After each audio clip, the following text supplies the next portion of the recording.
Hello. We are live here from the home studio of the state newspaper. I'm Bristow Marchant. I'm the city reporter here at the state, and I'm here with Mayor Steve Benjamin, City of Columbia, who's here to answer any questions you might have about the coronavirus pandemic and the city's response.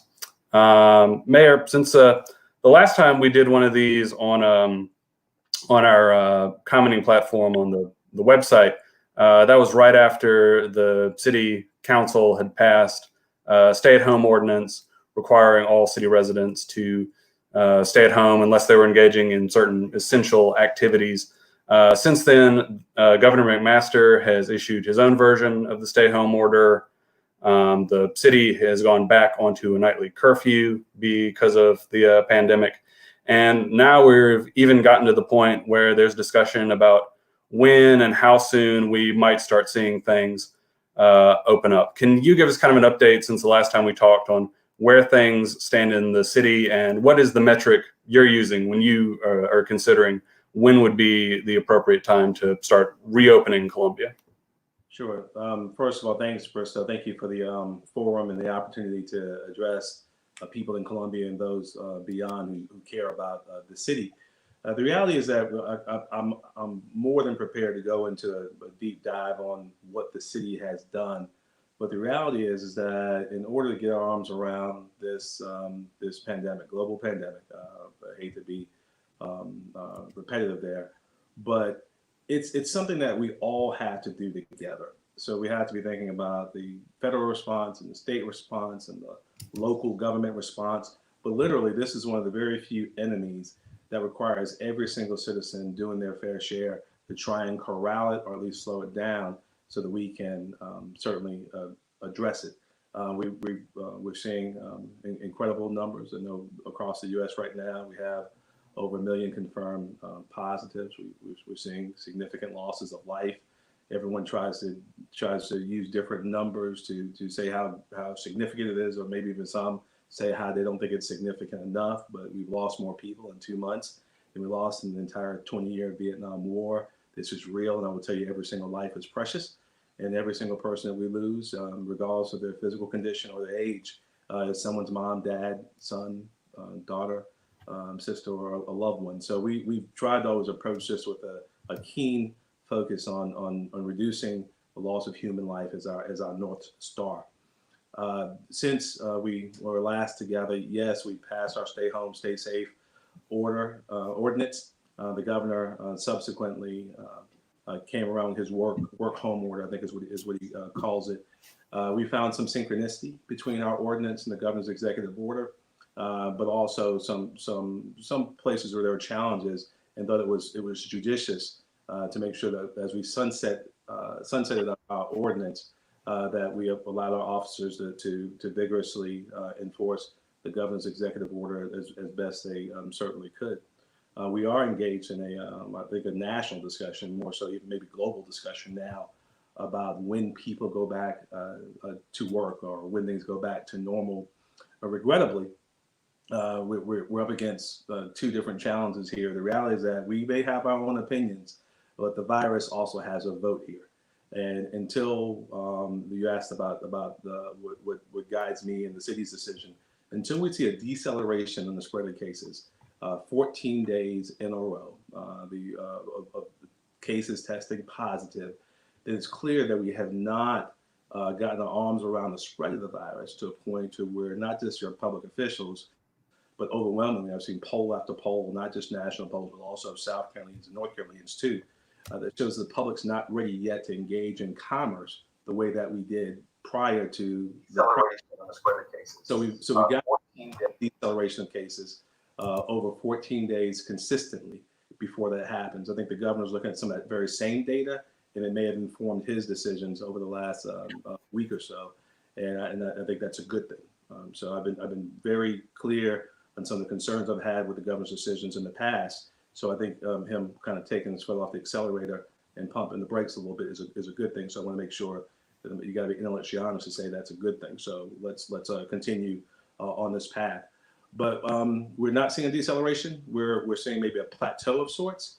And regrettably, some of the challenges we're seeing in places like Germany and even in Southeast Asia is that as they try to ease back into a quote unquote normal economy, they're seeing a spike in the number of cases. So um, it's a difficult challenge. The reality is that long-term social distancing is economically ruinous, and that's what we're seeing happen to the American economy in every community across the country.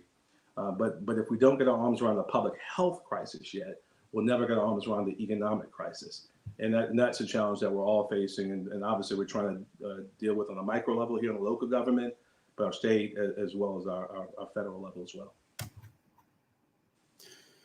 Makisha on Facebook has not really a question, but it's more of a comment. She says she's been laid off from work.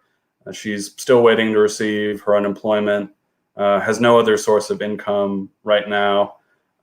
She's worried about getting evicted in her apartment complex. I mean, I'm sure that's not an unusual story, unfortunately, that you're hearing. I mean, what can be done from the city perspective or from the perspective of society overall to help folks like her out who, through no fault of their own, are in a really precarious economic situation because of the lockdown we're all in right now? Yeah, first, Makisha, I want to tell you that it's I feel your pain, and I can only imagine the challenge that you and your family might be facing right now. I would note that the Chief Justice of the Supreme Court last month did issue an order that stayed all evictions through May 1st. Since we're nowhere closer to easing back into a regular economy anytime soon, I wouldn't be surprised if the Chief Justice considered extending that order. I've not yet heard that reliably, but hopefully that will address the eviction concern. So as it relates to power bills, and the Dominion has extended payment options that won't cut your power off. The City of Columbia, as I assume you're on our water system, will not turn off your water. So those very basics are there. I've heard ongoing concerns and complaints, not just here in South Carolina, but nationally of people trying to access unemployment benefits and those who are waiting for their direct aid checks from the federal government as well. And we found some major challenges there. We don't control those systems. We remain in constant conversation, dialogue with the House Chairman of the Ways and Means Committee earlier today, and spoke directly to that amongst other issues as an issue of concern. So we'll continue raising those issues. Obviously, if we can chime in with the State Department of Employment and Workforce on your behalf, we can try to get there. But I heard just literally as recently as yesterday, some folks waiting days to break through the system is seeing an overwhelming wave of people applying for benefits, unlike anything it's ever seen before. And I don't think the system was built to this capacity. Are you concerned? Like I said, the conversation now has seemed to have shifted about when and how it's best to start getting things back up and running, get people like Makisha back to work. Are you worried at all about what kind of consequences we might see if we move a little too fast on that and potentially see a spike in the number of cases that we're hoping will start now to trend downward? No, it is my primary concern, Bristow. I mean, it really is. We've got to get arms around the spread of this virus. Corralling the disease has got to be our number one priority. Social distancing has helped significantly. It's helped arrest the numbers in a great way, but it's not a cure. It's a pause button.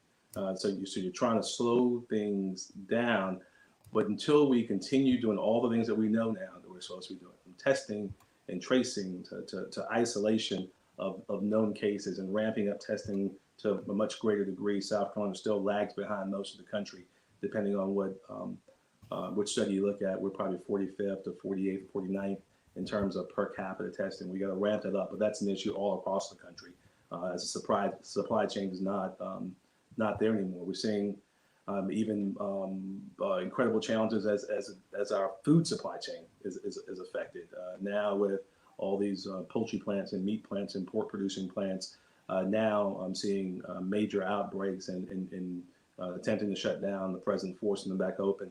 So we are really because of this of the pandemic, and maybe at times our kind of half-hearted efforts to respond to it as a society, not understanding that this is an invisible enemy, knows no borders, knows no authority. This is something that this contagion is unlike anything that anyone who's alive right now has seen, except for maybe those who may be literally over 100 years old, who may have lived through 1918. This is this could play a role in fundamentally changing the world in which we live. We were already at a point as a society where our national debt was on par with our gross domestic product, the value of goods and services produced in the U.S. every year, $23 trillion. We've watched the GDP decrease down probably anywhere from $1.5 to $2 trillion, and we're watching the national debt increase several $trillion. So we're about to be out of whack. The incredible migration we've seen to urban cores all across the world. Cities and metropolitan economies account for 85% of our population, 89% of jobs, and 92% of America's GDP, with state and local spending alone accounting for 17% of our GDP. That's going to change. I mean, that's going to change. We don't like it, but it's going to change dramatically as people will begin to inculcate social distancing into the way that we live going forward, even after the coronavirus 2019 is behind us. Things are going to change. People are going to want a little bit more space. People are going to want to live a little bit differently. I mean, this is going to fundamentally change the way in which we live. And without even getting into the trillions we need to spend on infrastructure and how we do that, and it all goes back to how and Congress has moved with haste. They've made some really good moves. They probably have not exercised the oversight in some other areas on PPP and everything else. And obviously we've stepped up in our own way with our own Resilient Columbia Fund for small businesses, and we'll continue doing that. We just plussed up the first $1 million that we put out to 220 businesses, with another 400,000 that we think will meet the needs of another 100 or so businesses in the area. Richland County has stepped up with $1 million also dedicated to their program. We're doing the 250,000 to feed seniors, another $500,000 to make sure the critical nonprofits would be able to meet the needs here. But we're talking about the way that we live will be changing very soon, and we're going to have to continue dealing with the immediate crisis, but at the very same time, as we're being good stewards of public funds, thinking about where we'll be 12 months from now, thinking 24 months deep, and literally really thinking about how our way of life is sustained for posterity. There's some heavy stuff before all of us, and I mean all of us. I'm not talking about elected officials. All of us thinking about how we can build not just how we can't just open the doors up for business again, but how we build a more pandemic resilient economy in which our businesses can prosper and maintain a way of life. I see Julie on Facebook is asking a question about Wi-Fi. If I could rephrase that a little bit, I think, especially for students right now who are doing all of their classwork online, is there anything that can be done to ensure that they have good access to Wi-Fi or otherwise have access to internet so they're not falling behind in school? Yeah, I know there's a lot of great work happening. We had our Midlands Coronavirus Task Force meeting, I think you attended last week, Bristow, between the school districts are doing amazing work in that space. I will tell you, it always takes engaged citizens, and that's why I appreciate questions like this, and I would encourage you all to communicate with me if you care to through social media, on Twitter, Steve Benjamin SC, or just hit me directly via email. I still get my own email, stephen.benjamin@columbiasc.gov. I haven't been able to let that go. But ideas, we've gotten wonderful ideas, either social media or directly emailed about how to use this moment to expand citywide Wi-Fi, how this might be a perfect time to aggressively address some of our bike pedestrian infrastructure. While so many people may not be on the streets, this might be a chance to put some of those temporary improvements in place so that they're there when people get back onto the streets and have a chance to deal with some of those things. How this might be a chance to significantly take a great look at our green infrastructure. The reality is that while we're committed to 100% clean and renewable energy by 2036, one of the silver linings we've seen here, not just here, but actually around the entire world, particularly in our more dense urban areas, is people are actually being able to marvel in the wonder of God's green earth, unlike they have in a long time. They can see for miles and miles the beauty around them because there's no smog and air pollution. And might give us an idea if we make a recommitment to the Paris Accords, what actually we can do in terms of overall air quality. But back to your specific question, we have downtown Wi-Fi now. We have talked about expanding that significantly. Obviously, I'm not sure where your question comes from, but it is one of the issues we've been talking about as we discuss equity and ways in which this disease may be having a disparate impact on a number of communities and ways in which we might be able to address some folks having access to services in their neighborhoods while our mobility is significantly threatened. Emily Bohatch from the state's government reporting team is asking if the city can come up with its own plan when it comes to reopening businesses. Yeah, we actually have a meeting on Friday. Emily, I've been waiting. Usually Bristow is one of the first people to get invitations.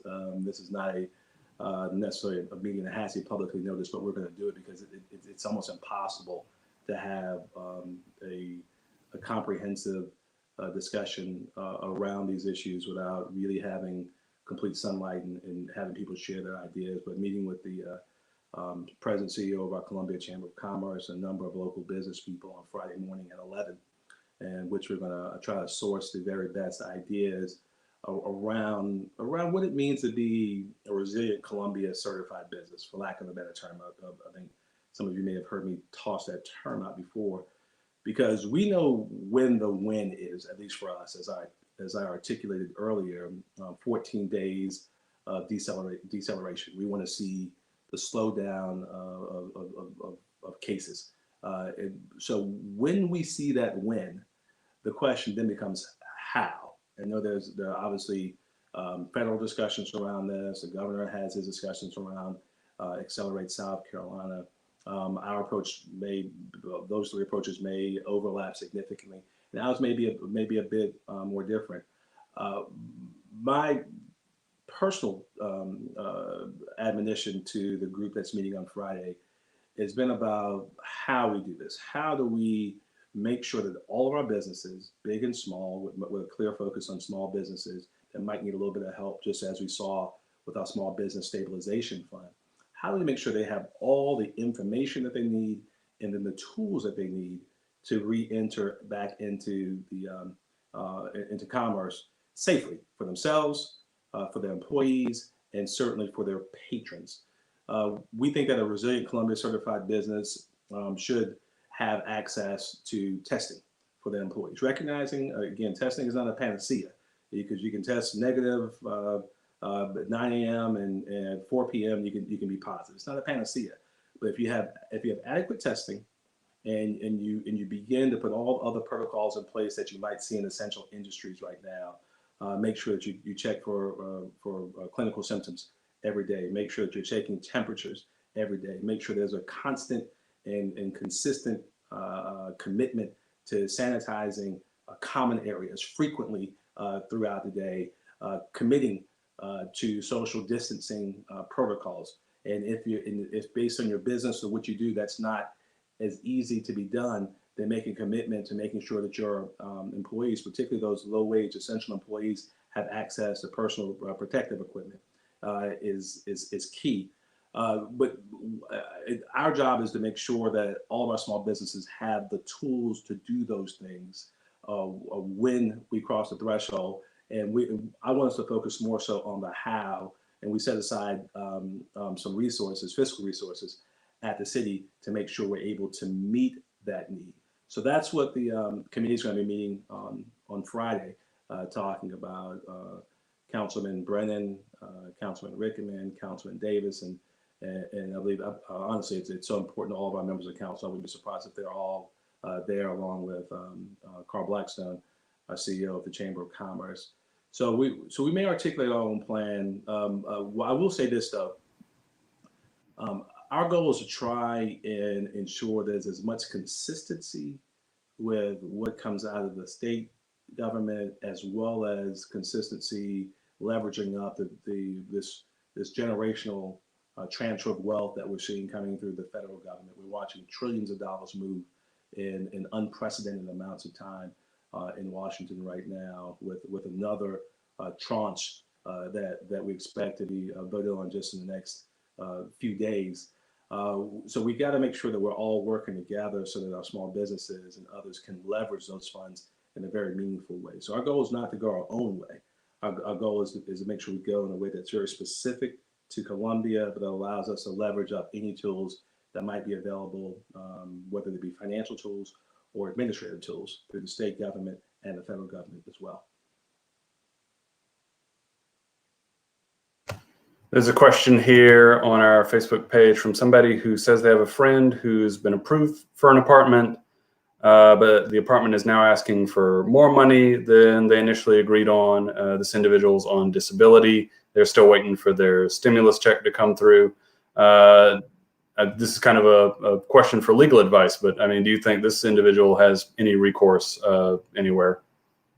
I do not know that. I do know that there's just in some conversations I had with the South Carolina Housing and Finance Authority this morning, that they're going to be rolling out a new tool, a new pool of resources to the tune of 7 figures to help people with rental assistance coming into this next month. So it may also go to that very first question that you gave me as well, Bristow. So there'll be more resources out there to help people. I don't know how to deal with when price was advertised and how it may have been changed. I would encourage people to reach out to legal services, and also maybe reach out to the Appleseed Legal Justice Center. They tend to become my default when we have some of these issues that may be outside of the city's purview, but I need good, solid legal counsel. There's some reporting out there now that the Restaurant Association is asking the governor that, according to their timeline, some dining facilities could start to reopen as early as next week. Do you think that's too ambitious a timeline? What would you say to local restaurateurs when they might want to start having their on-site dining facilities start to come back open? Well, read something on Twitter the other day that said yesterday was the longest week of my life, or what have you. I mean, yeah. Everything's happening so fast and literally happening on a macro level every single day. So things change. And I'm not speaking for Steve Benjamin. I'll just quote Dr. Linda Bell, a state epidemiologist. We're not seeing the deceleration in the number of cases required to fully support reopening businesses. There's been some discussion and Bobby Williams, who's the president of the association, and John Durst, who I served in Governor Hodges' cabinet, runs the association. Both thoughtful and talented men, and some of the individual members I know have been very, very open and kind of forward-thinking and testing their employees and the like. Well, against that backdrop, we also read every single day about just a new development in epidemiology or in the virus. And just 2 days ago, we identified four new symptoms. A study out of China that talks about the fact that the virus remains present in space, literally. In air when people leave that air. So there's so much more to learn, that again, our goal is not to even rely on our own preferences. I want to go back to our favorite restaurants, and we support them in a number of different ways right now, whether it's buying gift cards or buying food for first responders or medical workers and the like. So we support them. But I'd love to go back to my favorite restaurant for my wife and our children. but we're not focused on our desires right now. We're focused on watching the data as best we can. And that data says that we need to see at least 14 days of deceleration and as an indication that we've gotten our arms around this virus in a way that makes me comfortable. So, my job as mayor, which is I've told you before, is not my most important job. Child of God, I'm a husband and a father, and then I'm mayor, is to make sure that I give the people of the city the advice that I would follow for myself and my family. And I'm only going to advise the people of Columbia to do what I know, not my opinion, what I know to be healthy and safe at the time that I believe it can be healthy and safe. So there are a whole lot of folks doing some good work out there, a whole lot of wonderful opinions out there. Until the data tells me that it's time for us to re-engage in society the way that we did prior to this, then it's not going to be my advice and counsel that we do things the way we used to. I'm seeing a question from Gerald on Facebook that I think is a little long for us to put it up on screen here, but he's basically asking when he and the rest of the citizens should be wearing a mask when they go out in public. Do you have any thoughts on that? All the time. I've seen some interesting charts, and you may have seen them as well, that show the ability for this virus to pass is very, very easy. So the best way to conduct yourself is for you to wear a mask, and for whoever you're communicating with or nearby to also be wearing a mask. To be very cognizant of what you touch and when you touch and how you sanitize, either with hot water and soap for 20 seconds or some type of a sanitizer if soap and water are not available.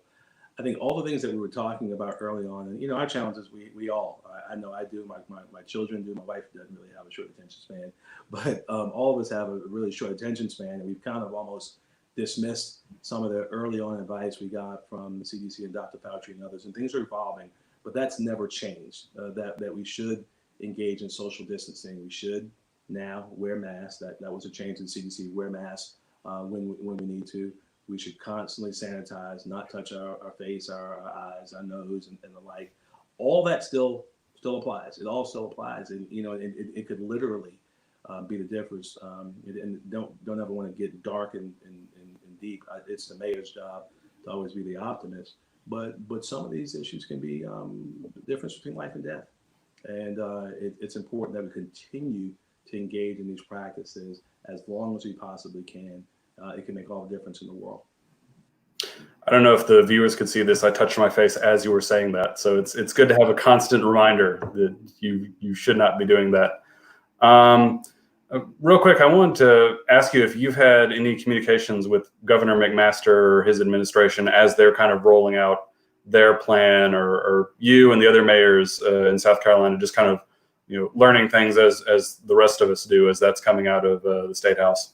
Sure. I've been communicating more so with several members of his Accelerate SC committee. I've maintained constant and robust communication with our fellow mayors, as well as with the Municipal Association of South Carolina. Mayor White in Greenville and also our executive director of the Municipal Association are active in the governor's committee. So we actually had a call as recently as Saturday, in which several of us, mayors of Greenville and Charleston, myself, Hartsville, just a number of us, pulling together a comprehensive list of different concerns that local governments will face. Local governments have been driving the American economy. That's just a fact. And state and local spending, like I mentioned earlier, account for 17% of the country's total GDP alone. So this is real, and I feel good that most of our messaging has been getting through to the governor. We don't speak as often as I'd like, but we're going to continue advocating and innovating here on the local level, and sharing our message with the governor, but also with our members of Congress. I dialogue with Congressman Clyburn often, with Senators Scott's staff and Senators Graham's staff. And as I mentioned, the chairman of the House Ways and Means today. particularly talking about this House Bill 4.0, whatever they're calling it now, and the way in which it might deliver aid to state and local governments, particularly, and this is not aid, this is repatriating our tax dollars back home in a way that allows us to make sure we still deliver the critical services that make us the shining light of the world. We are, American life is the shining definition of what it means to be a thriving city in the Western world.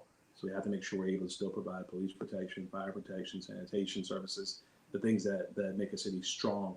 So that's where most of my energy has been focused, more so dialoguing and collaborating with mayors and speaking directly. After this call, we have my weekly call with the White House as well, in which we're getting updates and sharing our positions on issues with them as well. And I'll finish up with Diana's question on Facebook. I don't know if this is your particular area of expertise, but she wants to see if there's any difference between a regular unemployment and the new federal support that's come through. I am not an unemployment lawyer or a labor lawyer, Diana, so I don't want to give you bad advice there. I mean, obviously, I know we have regular unemployment, and some of the federal assistance has been additive. I think an additional $600 a week or so, but that's not my space. So you don't want me jumping into them, my friend. You want to with some bad advice. But certainly, I again would probably defer to organizations like Appleseed Legal Justice or Legal Services to be able to answer your questions more directly. Let me ask you this, if we still have a minute here. The city's going to enter a new budget year soon, but with every business in town basically being shut down, that's got to hurt the city's ability to collect all the revenue that y'all have been expecting. Do you have any kind of contingency plans in place for how we can ensure city services continue as normal? Sure. Oh, yeah, absolutely. We've been, we started very early, Bristow, as I touched my face twice as you're asking the question. We've been planning early. Obviously, we went to a hiring freeze early on.